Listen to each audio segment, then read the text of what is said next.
Hello and welcome panelists and audience members. I am Dr. Ameena Zia, Professor of Political Economy, UN Representative, and founder of Blue Ridge Impact Consulting.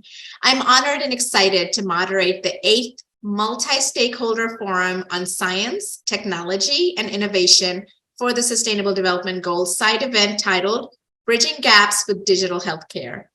This side event is part of a number of dialogues taking place today and tomorrow under the leadership of the president of ECOSOC, Her Excellency Stuve's appointment of 2 co-chair ambassadors and permanent representatives of South Africa to the United Nations, Her Excellency Ms. Matujuani, and United Kingdom's ambassador to the United Nations Economic and Social Council, His Excellency Mr. Thomas Woodruff.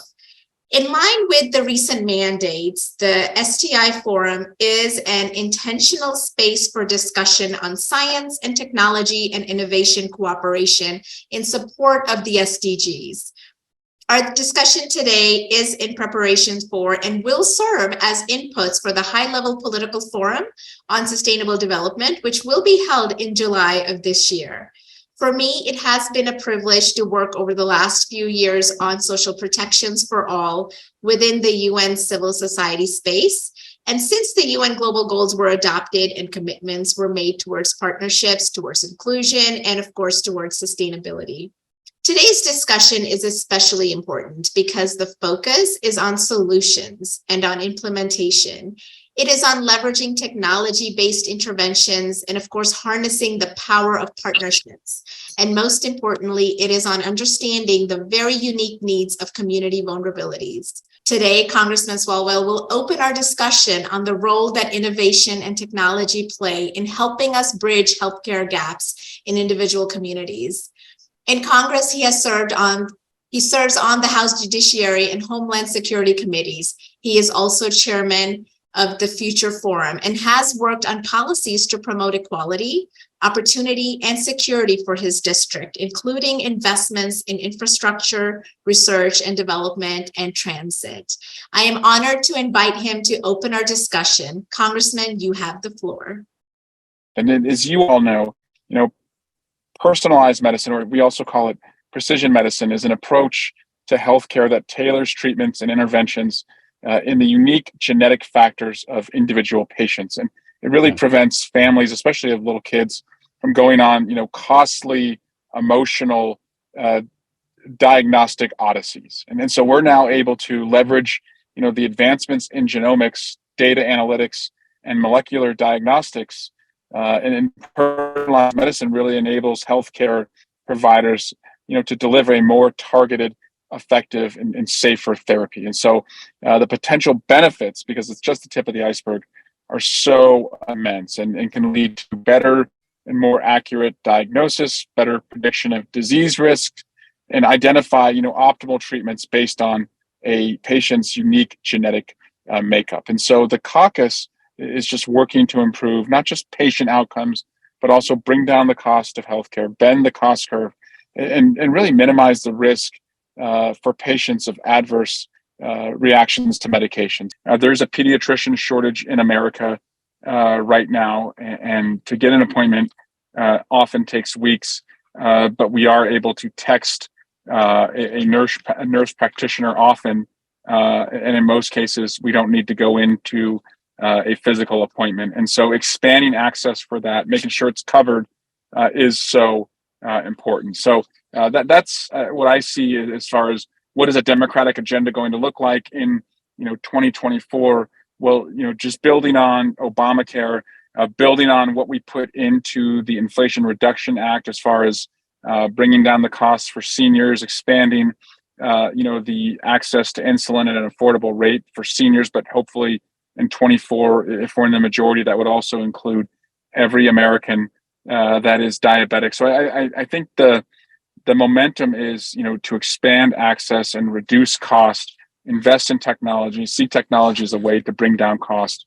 And I think that's a winning agenda for all patients, regardless of their political background. So with that, I'll kick it back to you with a lot of gratitude that you included me on this call, and we're flexible with my movements today.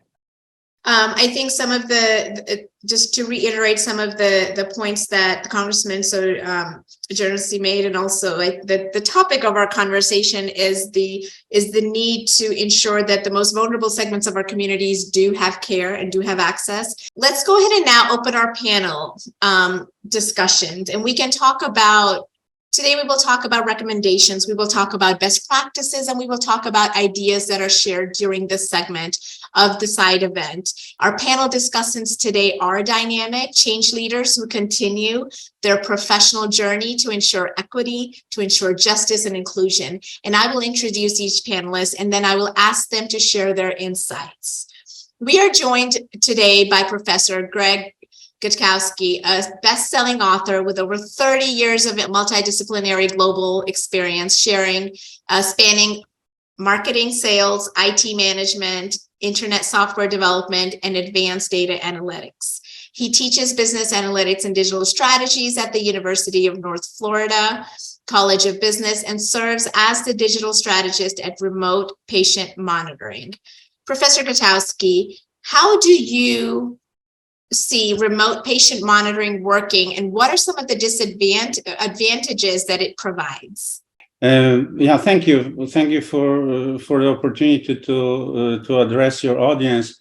One of the things was remote monitoring ties to an overall policy in the United States of shifting healthcare to homes. The cost of healthcare, and especially treating chronic diseases, is extremely high, and the new technologies allow to shift some of the care to homes, and the remote patient monitoring plays a vital role in it.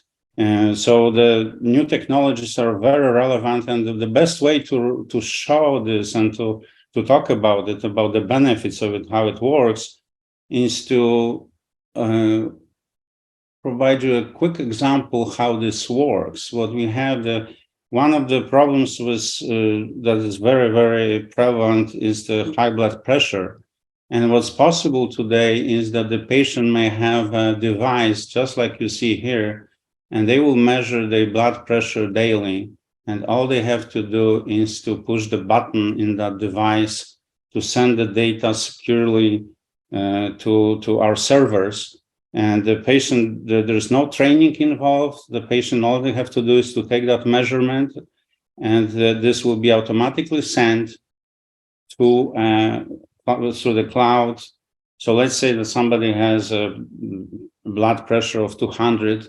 The alert will show up on the desk of a nurse, and also can be distributed to anybody who is involved in the protocol, including caregivers, family members, and of course, healthcare professionals. We collect this data, we integrate it on the cloud servers, we analyze it, and actions being taken. We are already working, and I know that Dr. Ahmed will going to talk about it, about the role of artificial intelligence in analysis. That also leads to increased patient satisfaction, but another cost consideration helps with medication adherence. We notice that when people start measuring blood pressure, for example, daily, we will very quickly notice if the blood pressure is a result of not taking medication, and we can address that. So that's another benefit.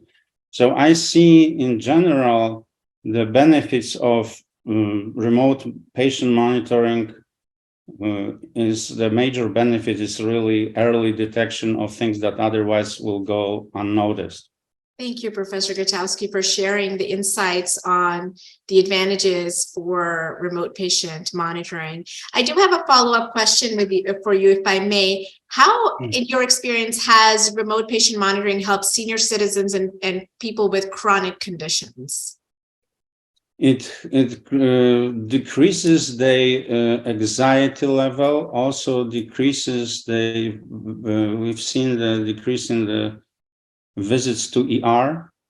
And part of the problem is that senior citizens may have a problem with transportation, access to doctors. And as I mentioned before, when they measure blood pressure once per 3 months or 6 months is not enough. So one of the largest benefit is the catching the serious problems quickly and addressing them quickly. The part of our service is not just monitoring them, but also immediately the patient receives the call from the qualified nurse to assess what should happen.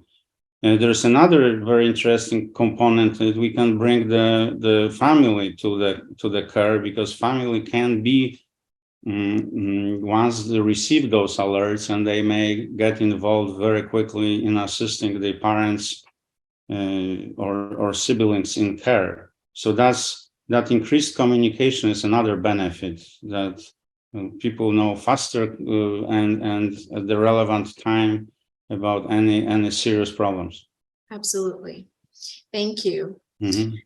With that, I now turn to Dr. Shyam Paryani, a practicing radiation oncologist, director of the Executive in Health Administration program at the University of North Florida, and as a personal health monitoring team member. He is also involved in several research projects using remote patient monitoring. Dr. Paryani, how does the American Telephysician Partnership at the University of North Florida work? And I would like to bring our conversation to partnerships, because that is one of the key elements of growth development that is sustainable. So once again, how has the American Telephysician Partnership at the University of North Florida, how does that work? So to answer that question, I'm going to talk about our partnership in one of the research projects that we're doing at University of North Florida. And we really have multiple entities participating, including American Telephysicians, with Dr. Ahmed. We formed a entity called Personal Health Monitoring that's specifically looking at health monitoring of patients with chronic disease that Dr. Gutkowski just talked about. And also we're partnering with the Mayo Clinic to look at the advanced care at home initiative that they have, trying to get patients quicker out of the hospital into a home setting and then monitoring them at home. And we plan to continue monitoring those patients after they've been returned back to their normal status at home, and partnering with that and gathering and collating data with them.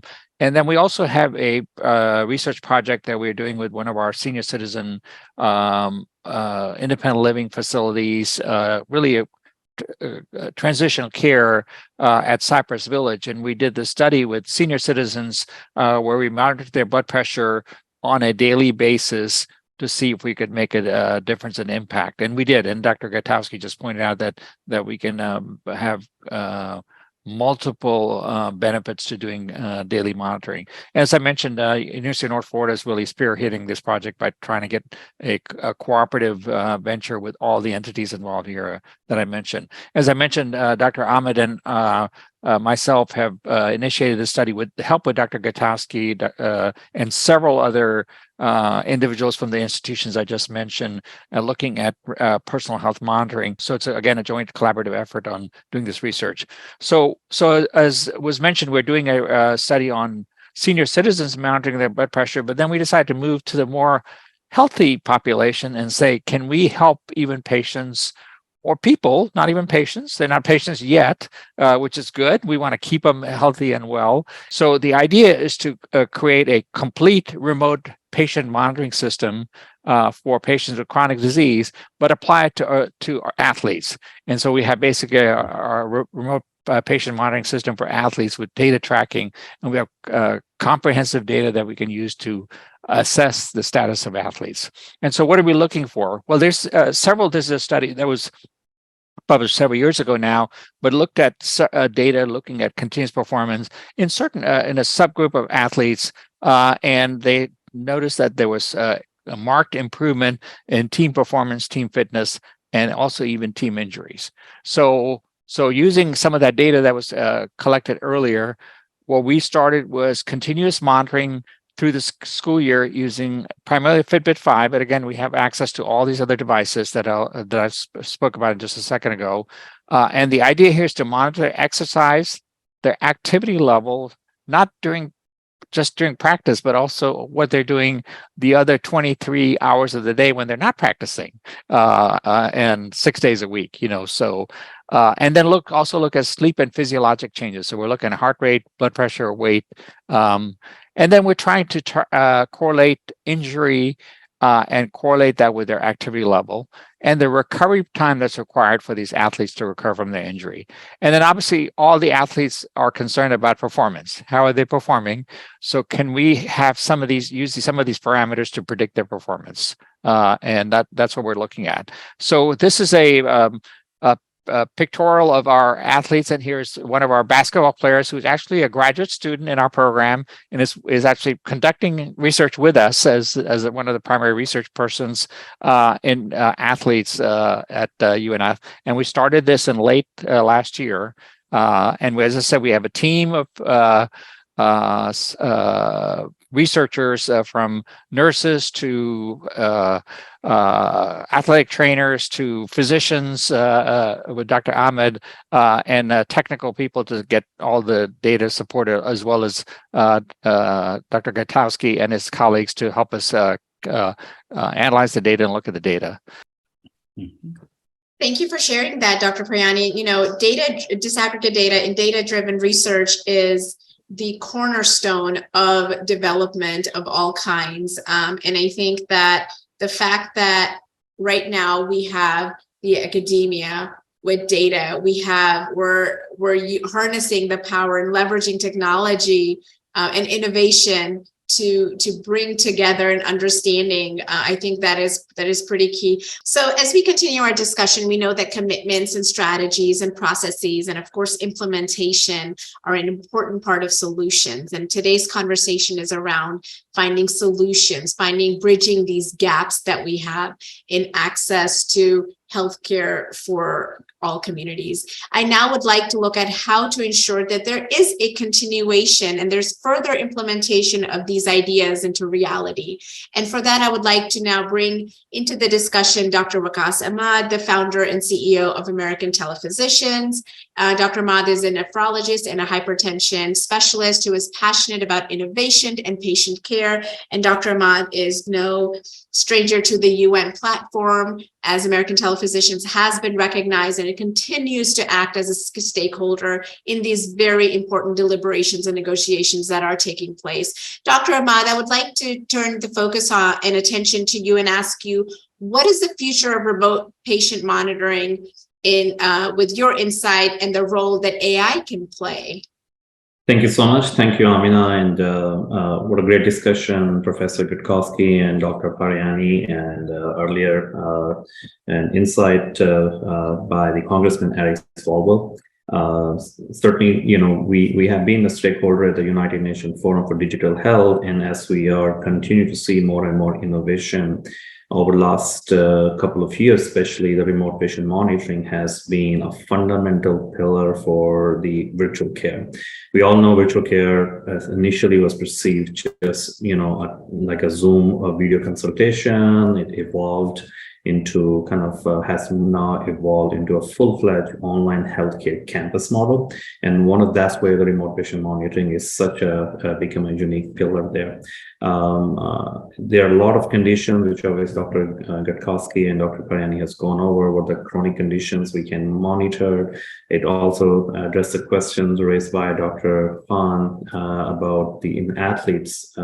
With the help of the remote patient monitoring, not only you are monitoring their vital signs, but also focus on wellness, because there is a much more focus on moving from disease management only to actually early detection and prevention. And I think that's where there are big gaps in current model as well. So I'm going to share my screen. We'll focus on I'll start with one of the technology. This is a technology platform which we have built in collaboration with the personal health monitoring experts, and this allows patients to have their data seamlessly integrated into an electronic medical record system. All these patients are, the dummy patients, so just the disclaimer there. But you can see how many, we have integrated our device, our system with a lot of devices. And one of the key features is that these patients are being monitored around the clock, and their conditions are being monitored under vision of the physician or the caregiver. And one of the capability has been to how to out of that data, how to filter out valuable data. Because one of the big challenge, and that from the physician perspective, we all know they all complain of being burnout. So you can imagine that if you already have the patients and their physician usually even don't have much time to even look on their labs, and now with a lot of vital signs data and everything is coming into their electronic medical record system or being alert notification, it's really causing a lot of perception of being overburdened there. And that's where the artificial intelligence becomes a very valuable tool. Obviously, we've been doing this remote patient monitoring, and American Telephysicians in collaboration with Personal Health Monitoring, and one of the key area which we brought into not only in the athlete side, but in chronic conditions, instant access to the physician, that is very much important. So the current challenges, what we see, the number one is the patient compliance. Even you enroll patients into this, but you still have to kind of remind them or call them to make sure that they are taking their medications, they're taking their vital signs and all things there. So these are the big challenge in the current. Some of these challenges are also due to the cost, because, for example, taking blood pressure from a device, you require, you have to take it instantly. But when we all have a wearable like Fitbit and Apple Watch, those do not monitor the blood pressure. There is actually a watch which monitors your blood pressure periodically, but that's costly. So I think with the advancement in technology and more companies coming in, we will eventually see that those wearables will become more affordable. So then the utilization will be higher. The second part on the physician side is the number of alerts, which also actually causes challenges for the patients, because not only each person has their own, based on their conditions they have, the range of their vital signs can be different. We all know that children's range is different than the adults, but in the elderly population, especially if they are on medications to slow down their heart rate or based on their conditions there, so you cannot have one system for having alerts, a generalized alert. You have to have a technology which is personalized for that particular patients or whoever's the user is there. And so that becomes a very important part in the personalized monitoring and personalized management itself there. And the third part, what was missing before this is that even you are monitoring, but all these devices, Fitbit and all, the common problem for patient is, okay, what to do next? How I can get, because the care needs to be care. The physicians or the healthcare providers are the one who will tell patients about the intervention, especially if it's a medication intervention. We can also have some of the wellness coaches where they can talk to you about non-medical or non-prescription intervention. But there are a lot of patients who already have diseases that need intervention. So bringing one of the concept for personalized health monitoring platform was that one platform which not only addresses these issues, but at the same time, it will the physicians instantly, so the patients get the care without delay. DeepMind was an AI system built by and it was brought in there, but it was so complex it could, it did not meet the expectations. So that's why those clinical decision support systems were. But I think what we have seen that this ChatGPT in particular with the open source AI is revolutionizing every industry. Obviously, you saw this, how the Microsoft has released a version of concept of Copilot, where automating your presentation, business plan, and all those things there.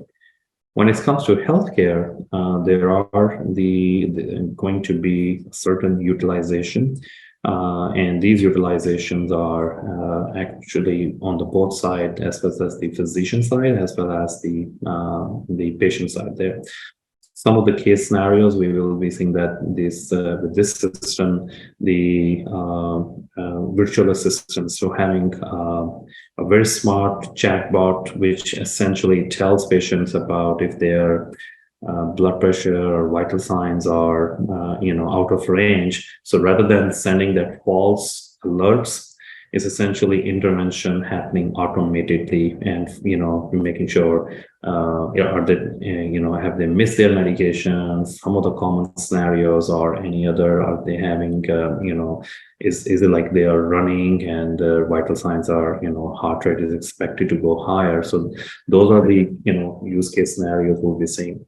The other part is the lot of on the physician side, summarizing the medical history, as well as they're making them assisting in the differential diagnosis and the patient triage. One of the key features, which I think will be very much important, as I was showing, that when you have a data coming into the system, the data not only comes from the devices, but also from other systems.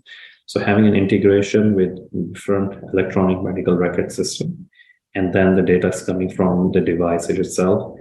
And now the system needs to interpret if, based on this data, what are the risks of developing that condition is. For example, patients who have high cholesterol and diabetes, we all know the risk of heart disease is much higher.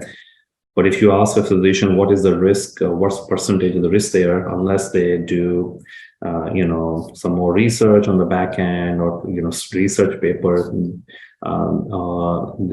there's no instant answer.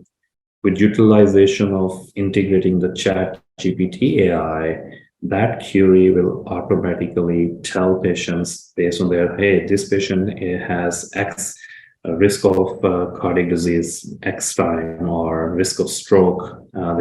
So based on your common conditions, pressure or heart problem, you can have further secondary conditions which can be prevented early on. That's very much important. In all, I think what we are going to see, particularly in remote patient monitoring, and this is where our company is now integrating our system with the AI ChatGPT, and the early results that how we will be automating data collection, decrease the false alerts, so it's not perceived as an extra burden, as well as some of the legal challenges. Number two is the early detection, both on the wellness side as well as the early diseases, and showing a meaningful meaningful population health management. So then these patients can be monitored more, rather than, enrolling those patients who have established diagnosis. His idea is to, based on the data, if we can enroll patients early on, and then we can prevent the disease happening. So I think it will be, the whole process will be start reversing. Number three is the personalized treatment based on their disease. And then once you have this AI, access to the AI data, this is essentially previous what medication. We all know in the medical, patients have drug allergies. Sometimes patients in response to one medication, same antidepressant, one patient, different cloud, same, but like, different, slightly different salt, and the response is better. So I think that is essentially going to be more personalized there. Number 4 is improved patient engagement, having those more chatbot or virtual assistant, which are obviously becoming more and more popular. When you go to this banking, you see this online virtual banking teller. I think everyone is just getting so much used to it there. And number 5 is the predictive analysis, which is going to be very valuable for the insurance companies and the government programs when they're looking at certain conditions, how they can be prevented there. So with that, I'll stop here for any question or feedback there. Thank you for the opportunity to discuss that. Thank you, Dr. Ahmed. That was very insightful, and thank you for sharing a lot of the details around, the future of revolutionizing quality care. And I just want to recap a few points that you made. From our discussions, we talked about data integration. We talked about integrating data from the devices, and then also with already established electronic systems, and how that can really leave little or no room for neglect or for things falling through the cracks, right? And I think that is what identifies quality care. Specifically, we saw that with technology. We saw that with, lack of broadband access. And then how can we then harness the power of technology and innovation, and really, as we're building, let's build back better, and let's build back towards more sustainable futures. And this idea about data, again, and I keep harping on that, the idea about data-driven information, information that is backed by science, information that is backed by patterns and research. And you mentioned when we discussed AI, you mentioned early detection in the wellness area and also in the disease area. You mentioned personalized treatments. You mentioned improved patient engagement, and also predictive analytics, which are very important, right, in identifying patients with high risks of developing certain conditions. Preventative or proactive measures. What we're doing today is we have academia, we have the private sector, industry, and we also had Congressman Swalwell, he endorsed this idea of revolutionizing quality healthcare, and by bringing in digital technologies and information communication technologies, specifically in his district. This is something he is doing. So we always need that triangle, right? We need the industry, we need the commitments from the government for the policy side, because decision-making and policy-making has to be data-driven and knowledge-based. And then we have, of course, academia that provides us with insights and research and patterns and things of that nature. I think it's just the continuation is very much important. Technology is there, but because healthcare is so complex and regulated, and it has to be. And from the physician perspective, there was an anxiety, like, how everyone thinks that AI will replace, some of the jobs. I think it's not, AI will not replace, but it is the people who use AI will replace people who do not use AI. So, and this technology is really reshaping how this whole global healthcare challenges are there. So I think together, but most important, it's about the partnerships. You are absolutely right that, and this is exactly what our model is, that through partnerships and utilizing technology, connecting dots to build a sustainable ecosystem to deliver care at the doorstep has to be the key focus.